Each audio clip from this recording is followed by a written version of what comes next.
Fort Bragg, North Carolina, and he was able to take me, and we had to provide our own housing. Oh, and then you went to So Kentucky after that. yeah, we rented a room in a house Okay. with a woman that we found out was anti-Semitic Oh. and anti-Christian. Oh. She was a Baptist. Oh, okay.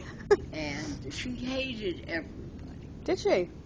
And the people, a family was building a gorgeous home.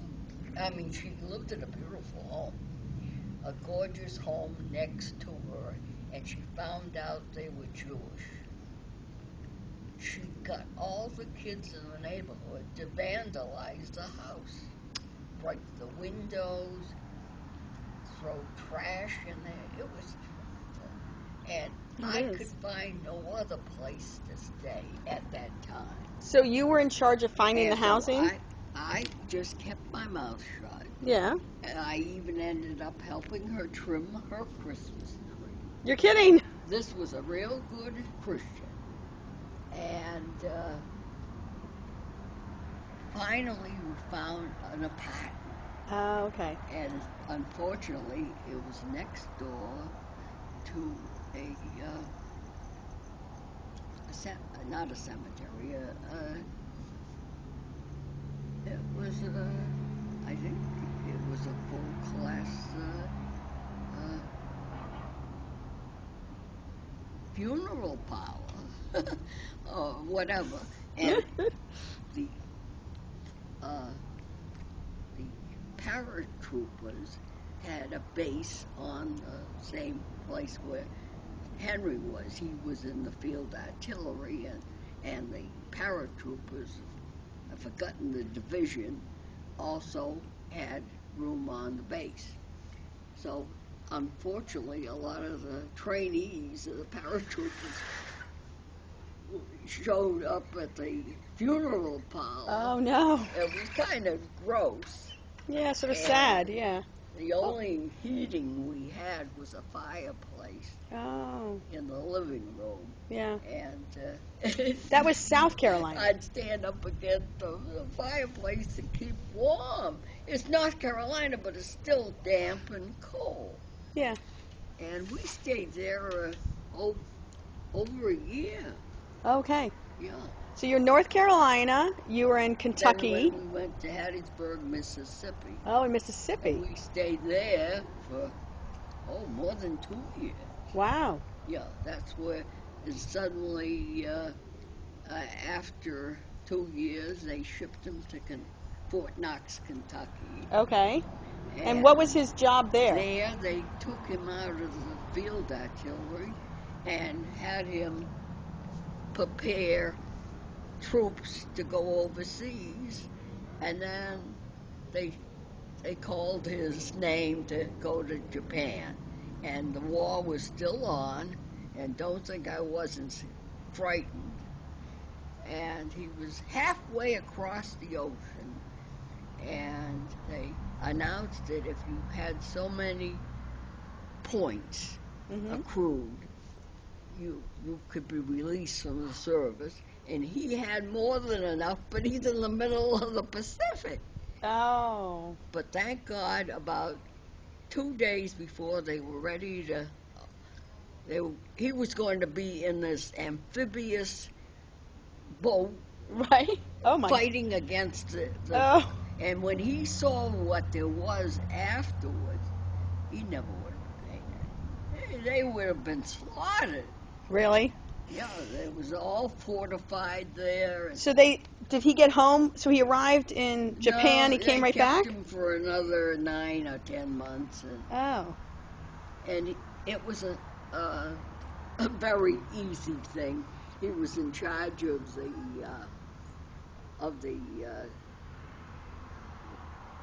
canteen or whatever it is. He had to keep track of all the things that they sell. Okay. And so what? It was an easy thing. When he left finally, when he got out, what was his last? What was his last? in February. What was his last His last was the Japanese post? Post. And what was his title? His title was first lieutenant, and he was what so year was glad that? to be civilian. Yeah. That's what he kept wanting to be, a civilian. They wanted him to sign up again, he says.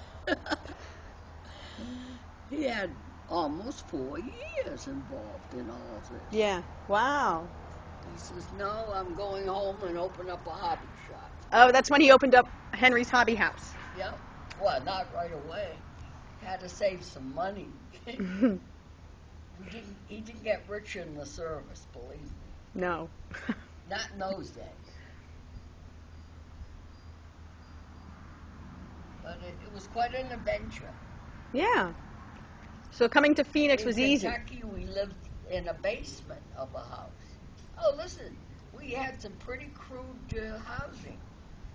Yeah, we lived in the basement of a woman that loved country and Western music at a high level volume. Right.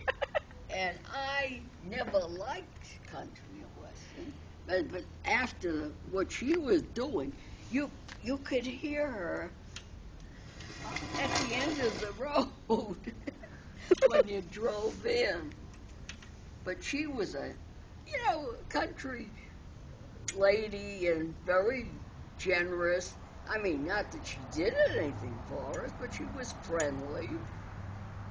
And as long as she had her music, and what did she make for breakfast every day?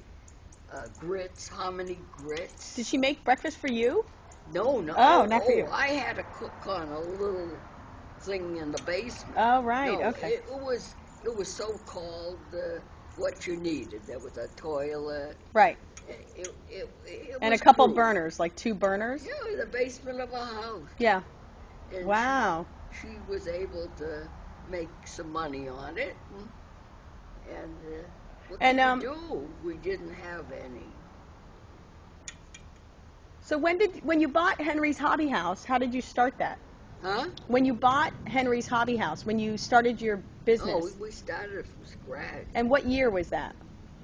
That was, we went, when he got out of the service, we lived with Gramps and Bubby. Okay, what year was that?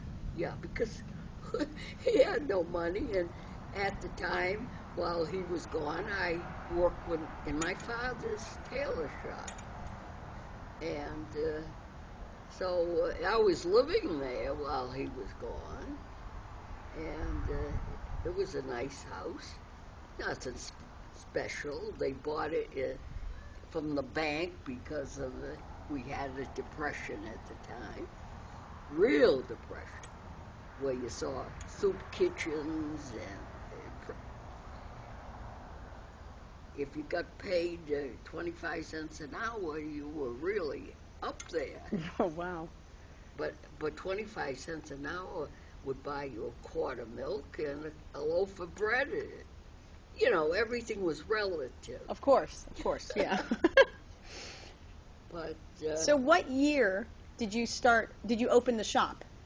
Oh, it took a while, and he got on the GI Bill. Okay. He was able, first he went to the bank in Worcester, and he said he wanted to borrow $1,000 to start a business. And of course, there wasn't a hobby shop in the whole city, and the banker didn't know anything about it.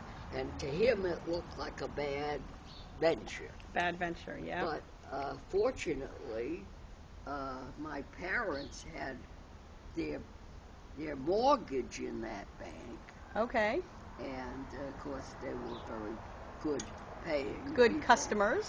So they, on the basis of that, okay, they gave us $1,000 plus the GI Bill. I think it was another couple $100. So we started looking for a place to open up. Right. And you can't get downtown Main Street at that rate that we were paying. Hey, sweetheart, stay away from the pool. Layla, don't go near the pool, sweetie. You worry me when you lean over. Want to sit on my lap?